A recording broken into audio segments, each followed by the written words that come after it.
നമസ്കാരം. നിത്യജ്യോതിഷത്തിലേക്ക് എല്ലാ മാന്യ പ്രേക്ഷകർക്കും സ്വാഗതം. ഇന്ന് 2025 ഫെബ്രുവരി മാസം 19-ാം തീയതി, 1200-ാം ആണ്ട് കുംഭമാസം 7-ാം തീയതി, ബുധനാഴ്ച. ഇന്നത്തെ നക്ഷത്രം ചോതി നക്ഷത്രമാണ്. ഇപ്പോൾ ചോതി നക്ഷത്രം ബുധനാഴ്ച. ശരിക്കു പറഞ്ഞാൽ എല്ലാം കൊണ്ടും അനുകൂലപ്രദമായ ഒരു ദിവസമാണ്. ശുഭനക്ഷത്രം, ശുഭവാരം. അപ്പോൾ ബുധൻ എന്ന് പറയുമ്പോൾ ഓരോ ദിവസം ഓരോ ഗ്രഹങ്ങൾക്ക് വേണ്ടി വീതിച്ചു കൊടുത്തിരിക്കുകയാണ്. 7 ദിവസമുണ്ട്. ആഴ്ചയിൽ 7 ദിവസവും 7 ഗ്രഹങ്ങൾക്കായി വീതിച്ചു കൊടുത്തിരിക്കുകയാണ്. അപ്പോൾ ഗ്രഹങ്ങളുടെ സ്വാധീന വലയത്തിലാണ് ആ ദിവസം. ഇന്ന് ബുധൻ്റെ സ്വാധീനത്തിലാണ്. അപ്പോൾ ബുധൻ പ്രവൃത്തികാരകനാണ്. നമ്മൾ ഇറങ്ങുന്ന കാര്യങ്ങളെല്ലാം വിജയിപ്പിച്ച് തരുന്നവനാണ് ബുധൻ. പ്രവൃത്തിയെ പുഷ്ടിപ്പെടുത്തുന്നവനാണ് ബുധൻ. ആ ബുധൻ്റെ ദിവസത്തിൽ നക്ഷത്രദേവനും ശരിക്ക് ഇന്ന് നക്ഷത്രം വന്നിരിക്കുന്നത് ചോതിയാണ്. അപ്പോൾ ചോതി നക്ഷത്രം ശുഭനക്ഷത്രമാണ്. അപ്പോൾ നക്ഷത്രം കൊള്ളാം, ദിവസം കൊള്ളാം. അപ്പോൾ ഇന്ന് എന്ത് കാര്യത്തിനും നമുക്കിറങ്ങാം. അതുകൊണ്ട് എന്ത് ചെയ്യണം? ഇന്നത്തെ ദിവസം നമ്മൾ ഒരു കാര്യങ്ങളും മാറ്റി വയ്ക്കരുത്. ചിലപ്പോൾ ഒരാഴ്ചയിൽ നമുക്ക് 1-2 ദിവസം മാത്രമേ ഇത്ര ശുഭമായിട്ട് കിട്ടത്തുള്ളൂ. ആ ദിവസങ്ങളിൽ എന്തൊക്കെ കാര്യങ്ങൾ വെച്ചിട്ടുണ്ടോ അതെല്ലാം കംപ്ലീറ്റ് ചെയ്യണം, അതെല്ലാം പൂർത്തീകരിക്കണം. കൊള്ളാത്ത ദിവസങ്ങളിൽ അല്പം ചവിട്ടി പോയാലും കുഴപ്പമില്ല. അതുപോലെ ഇന്ന് ബർത്ത്ഡേ വന്നിട്ടുള്ളവർ, കുംഭമാസത്തിലെ ചോതി നക്ഷത്രം ബർത്ത്ഡേ ആയിട്ട് വന്നിട്ടുള്ളവർക്ക് ഒരു വർഷത്തെ ഫലത്തെയാണ് നമുക്ക് ചിന്തിക്കേണ്ടത്.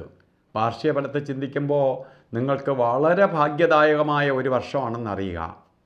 നിങ്ങൾക്കിതാ എന്തായാലും നിങ്ങൾക്ക് നേട്ടഫലങ്ങളുണ്ട്. എത്ര സമയം മോശമായി നിന്നാലും നിങ്ങൾക്ക് ഗുണഫലങ്ങൾ വരും.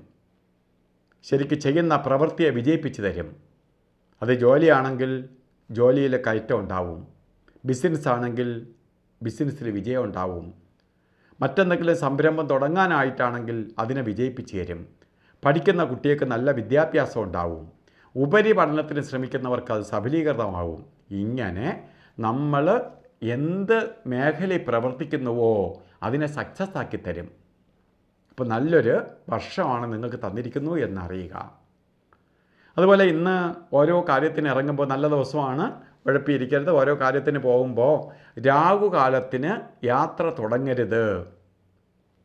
രാഹുകാല സമയം ശരിക്ക് ബുധനാഴ്ച 12 തൊട്ട് 1:30 വരെ എന്ന് കലണ്ടറിൽ രേഖപ്പെടുത്തിയിട്ടുണ്ട്. 12 മണിക്ക് രാഹുകാലം തുടങ്ങത്തില്ല. രാഹുകാലം 12:38 തുടങ്ങുകയുള്ളൂ. ശരിക്ക് 2 മണി 6 വരെ രാഹുകാല സമയമുണ്ട്. ഇപ്പോൾ കലണ്ടറിൽ ഇട്ടിരിക്കുന്നതായിട്ട് അരമണിക്കൂറിൻ്റെ വ്യത്യാസം വരെ കിടക്കുകയാണ്. അതുകൊണ്ടാണ് നോക്കി ചെയ്യണം രാഹുകാലം. ശുഭയാത്രയ്ക്ക്, ശുഭമായിട്ട് യാത്രയ്ക്കാണ് ഏറ്റവും കൂടുതൽ പ്രാധാന്യം. മറ്റ് 2 സമയങ്ങളുണ്ട്, യമകണ്ഠകാല സമയവും ഗുളികകാല സമയവും. ഈ സമയം ഒരു ശുഭകാര്യത്തിനും കൊള്ളത്തില്ല. അതിൽ ഗുളികൻ്റെ സമയം നിൽക്കുന്ന സമയമാണ് 11:10 തൊട്ട് 12:38 വരെയും. യമകണ്ഠകാല സമയം 8:14 തൊട്ട് 9:42 വരെയും. ഈ സമയം ഒരു ശുഭകാര്യത്തിനും എടുക്കരുത്, ഒരു ശുഭകാര്യങ്ങളും ചെയ്യരുത്. വളരെ നോക്കി, വളരെ ആലോചിച്ച് വേണം ഓരോ കാര്യങ്ങളും നമുക്ക് കൊണ്ടുപോകാൻ. അപ്പോൾ ഈ സമയം വളരെ ശ്രദ്ധിച്ച്. ഇന്നും അഭിജിത്ത് മുഹൂർത്തമുണ്ട്. ഉച്ച സമയത്താണ് അഭിജിത്ത് മുഹൂർത്തം പറഞ്ഞത്. 12 മണി 14 തൊട്ട് 1 മണി 2 വരെ 48 നേരം അഭിജിത്ത് മുഹൂർത്തമുണ്ട്. അപ്പോൾ ഈ സമയത്തൊക്കെ രാഹുവും മറ്റ് പാവഗ്രഹങ്ങളും ഒക്കെ നിൽക്കുന്ന സമയമായതുകൊണ്ട് ഈ സമയം ഒഴിവാക്കി, ബാക്കി മുഹൂർത്തം ഉണ്ടല്ലോ, അപ്പോൾ പിന്നെ നമ്മൾ ഈ സമയത്തിന് തന്നെ പിടിക്കണമെന്നില്ല, ഒഴിവാക്കുന്നതാണ് നല്ലത്. ഇന്ന് ഓരോ കാര്യത്തിന് പോകുമ്പോഴും ബുധൻ്റെ വസ്ത്രം എന്ന് പറഞ്ഞാൽ പച്ച കളറ് വസ്ത്രം. കാരണം ബുധൻ്റെ പോസിറ്റീവ് എനർജി, അപ്പോൾ അന്തരീക്ഷത്തിൽ ബുധൻ്റെ എനർജിയാണ് ഇന്ന് നിൽക്കുന്നത്. ആ എനർജി നമ്മളിലേക്ക് സ്വീകരിക്കാൻ വേണ്ടി വസ്ത്രധാരണത്തിന് പ്രാധാന്യമുണ്ട്.